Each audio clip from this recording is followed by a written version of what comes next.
Hello दोस्तों, नमस्कार। मैं आर के मीणा आपके अपने यूट्यूब चैनल आर के टेक इन्फो पर आप सभी साथियों का तहे दिल से हार्दिक स्वागत करता हूं। साथियों, राजस्थान कर्मचारी चयन बोर्ड द्वारा सूचना सहायक भर्ती परीक्षा 2023 में टाइपिंग में सफल रहे समस्त अभ्यर्थियों का मेरिट क्रमानुसार उनका रिजल्ट जारी किया गया है। जैसे दोस्तों, सूचना सहायक भर्ती परीक्षा 2023 के टाइपिंग में सफल रहे अभ्यर्थियों की पूरी लिस्ट सूचना प्रौद्योगिकी संचार विभाग को प्रेषित की जाएगी।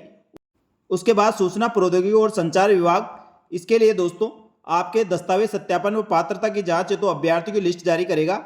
लिस्ट दोस्तों 1.5 गुना अभ्यर्थियों को जारी होगी और उन समस्त अभ्यर्थियों के दस्तावेज सत्यापन है स्क्रूटनी फॉर्म राजस्थान कर्मचारी चयन बोर्ड द्वारा भरवाए जाएंगे। दोस्तों, इसकी प्रक्रिया बहुत जल्दी प्रारंभ होने वाली है।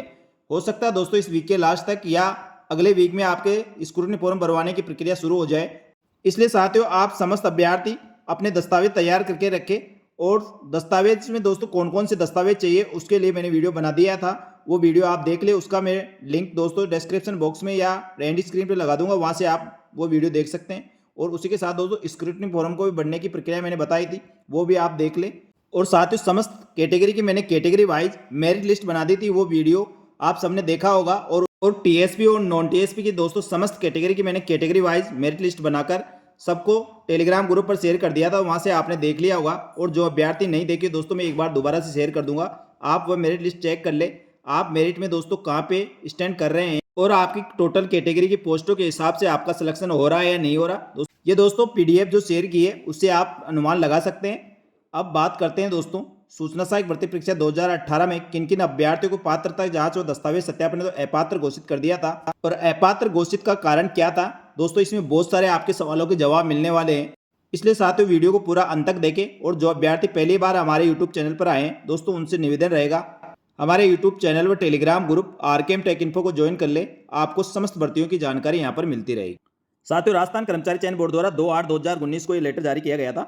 इसमें सूचना सहायक भर्ती परीक्षा 2018 में पात्रता की जांच और दस्तावेज सत्यापन में उपस्थित अभ्यर्थियों में से दोस्तों जिन अभ्यर्थियों के दस्तावेज सत्यापन करवाए गए थे दोस्तों, उन अभ्यर्थियों में पात्रता की जांच और दस्तावेज सत्यापन में प्रोविजनल व एवं अपात्र पाए गए अभ्यर्थियों की सूची राजस्थान कर्मचारी चयन बोर्ड द्वारा वेबसाइट पर प्रकाशित की गई थी। इस सूची में नाम के कॉलम संख्या 8 में दर्शाए गए कारणों से अभ्यर्थी प्रोविजनल व अपात्र किए जाना प्रस्तावित किया गया है। अभ्यर्थी इस आदेश में वेबसाइट से प्रकाशित होने के 7 दिवस के भीतर आप आपत्ति बोर्ड कार्यालय में दर्ज करवा सकते हैं।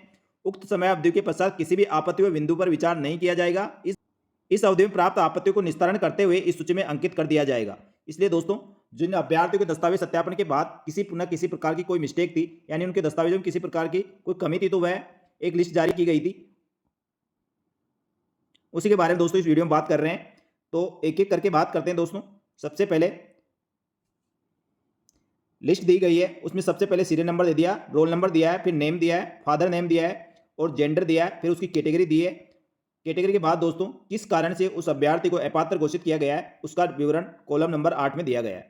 दोस्तों फर्स्ट अभ्यर्थी के जो कारण दिया गया है वह है DPSC certificate is not according to advertisement, यानी दोस्तों जो विज्ञप्ति निकली गई थी उसके अनुसार ये क्वालिफिकेशन उसके लिए मान्य नहीं था। इस प्रकार के देखो बहुत सारे केस आए हैं। उसी के साथ दोस्तों नंबर 3 पे है death certificate of husband date 27/7/2018। दोस्तों ये भी एक कारण था, क्योंकि पात्रता की जांच और दस्तावेज सत्यापन आप करवाने जा रहे हैं उससे पहले दोस्तों आप जिस कैटेगरी और जिसको मानते हुए आपने दोस्तों फॉर्म भरा था वह सारा क्राइटेरिया आपको फुलफिल करना चाहिए, तब जाके दोस्तों आप उसमें एलिजिबल रहोगे। इसी बाद फिर दोस्तों डीपीएससी का सर्टिफिकेट के बारे में बताया। इसके बाद फिर दोस्तों ये बताया PGDCA form Rajiv Gandhi computer साक्षरता मिशन, इसके बारे में बताया दोस्तों ये नॉट वैलिड है, क्योंकि ये सूचना सहायक भर्ती परीक्षा की शैक्षणिक योग्यता के अनुसार नहीं है। कोर्टमैन जो भी दोस्तों खेल कोटे से अभ्यर्थी आवेदन करें उनके पास उससे संबंधित दोस्तों आपके पास प्रमाण पत्र होना चाहिए, तो वो प्रमाण पत्र नहीं होने के कारण इनको बाहर किया गया है। इसके बाद दोस्तों एक ओबीसी कैटेगरी का ओबीसी सर्टिफिकेट फॉर्म, एक ओबीसी सर्टिफिकेट दिया है वह दूसरे स्टेट का दे दिया और वह हस्बैंड के नाम से बनाया गया है, तो ये भी नहीं चलेगा, क्योंकि महिला अभ्यर्थी को दोस्तों कास्ट अपने पिताजी के नाम से ही जानी जाती है, तो पिताजी की जो कास्ट होगी वही महिला अभ्यर्थी की मानी जाएगी। इसलिए दोस्तों हस्बैंड के नाम से आप न बनवाए, आपका जो पिताजी के नाम से महिला अभ्यर्थी के लिए कास्ट सर्टिफिकेट अपने पिताजी के नाम से बना हुआ होना चाहिए। इसके बाद दोस्तों एक और दिया है no affidavit and bonafide residence certificate in Rajasthan. किसी ने दोस्तों बोनाफाइड इंक्लूड नहीं किया है तो उसके बारे में इसमें दिया था। तो इसके बाद दोस्तों सेमेस्टर वाइज सभी मार्कशीट उनके पास होनी चाहिए। किसी के अभ्यर्थी के सेमेस्टर वाइज मार्कशीट नहीं होने के कारण उसको इस भर्ती से बाहर किया गया है, अपात्र घोषित किया, इस भर्ती में अपात्र घोषित किया गया था। फिर दोस्तों डीपीएससी सर्टिफिकेट वाला आ गया, कास्ट सर्टिफिकेट पेंडिंग था, तो दोस्तों ऐसे पेंडिंग रहता है उसका आप एफिडेविट दे सकते हो, लेकिन 7 दिवस के अंदर दोस्तों आपका इसका स्पष्टीकरण देकर तय समय में आपको जमा कराना होगा, नहीं तो आपको भर्ती परीक्षा से बिल्कुल बाहर कर दिया जाएगा। एक अभ्यर्थी दोस्तों एब्सेंट रहा था। इस प्रकार दोस्तों एक-एक करके आप पूरे किस कारण से किस अभ्यर्थी को पात्रता की जांच में अपात्र पाया गया था, उसका विवरण देख सकते हैं। ये सारा विवरण दोस्तों आपको मैं पीडीएफ शेयर कर दूंगा। उस पीडीएफ में आप देख सकते हैं किन अभ्यर्थियों को और किस कारण से उसको बाहर किया गया है। कई के दोस्तों एजुकेशन से संबंधित था, किसी का सर्टिफिकेट या एफिडेविट से संबंधित है। तो दोस्तों आप अलग अलग करके एक-एक कॉलम में किस कारण से अपात्र पाया गया है उसका विवरण देख सकते हैं। तो बीटेक में ये डिग्री कर रखे हैं उसको भी इसमें डिस्क्वालीफाई माना गया है। एक ओबीसी में दोस्तों certificate regarding diploma in computer science को नॉट वैलिड माना गया है। एक वीडियो कैटेगरी की महिला है दोस्तों, उसका रेजिडेंट यूपी है और उन्होंने बोनाफाइड राजस्थान का दिया है, इस कारण से उसको बाहर किया गया है। बीटेक इलेक्ट्रिकल एंड इलेक्ट्रॉनिक है, इस अभ्यर्थी को भी बाहर किया गया है, इसको भी अपात्र पाया गया है। किसी अभ्यर्थी की दोस्तों सर्टिफिकेट पेंडिंग है तो उसका विवरण दिया गया है, लेकिन दोस्तों इनको सबको 7 दिन के अंदर वैलिड आपको इसका नोटिस का जवाब देना होगा और अपने डॉक्यूमेंट्स कंप्लीट करवाने के बाद दोस्तों यदि आप क्लियर होते हैं, डॉक्यूमेंट जमा करवा देते हैं और वो वैलिड होते हैं तो दोस्तों आपको आगे की प्रक्रिया में शामिल कर लिया जाएगा, नहीं तो दोस्तों बिल्कुल आपको बाहर कर दिया जाएगा। फिर से दोस्तों ये बीटेक इलेक्ट्रिकल व इलेक्ट्रॉनिक है, यानी इसके पास CS या IT नहीं है, इस कारण से इनको डिस्क्वालीफाई माना गया है। तो दोस्तों ये लिस्ट लगभग 150 से अधिक अभ्यर्थियों की लिस्ट है। इसमें दोस्तों जो सूचना सहायक भर्ती 2018 लगभग 2000 के लगभग अभ्यर्थियों डॉक्यूमेंट वेरिफिकेशन के लिए बुलाया गया था, उसमें से लगभग 150 अभ्यर्थियों के दोस्तों डॉक्यूमेंट्स कंप्लीट नहीं होने के कारण अपात्र पाया गया और कई अभ्यर्थियों की डिग्री और डिप्लोमा दोस्तों वैलिड नहीं होने के कारण या मान्यता नहीं होने के कारण उनको डिस्क्वालीफाई किया गया है।